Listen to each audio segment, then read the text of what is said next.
Hello guys, I am a student from Amartha College. This video is especially made for Amartha students, that too in Computer Science department in Coimbatore campus. Now I would be covering each and every course in Sem 4, telling you guys what you need to do to get pass mark or ace the paper, and I will tell you guys what will happen in each and every course and so on.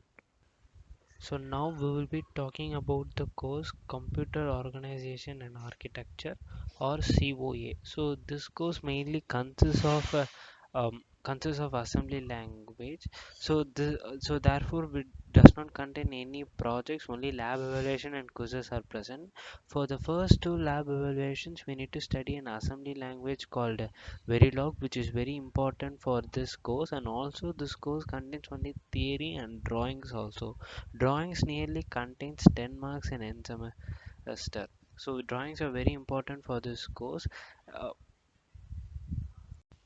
and for this, the notes will be for us. The professor gave the notes for this course in PPTs that I'll be sharing with you. It's present in the description box.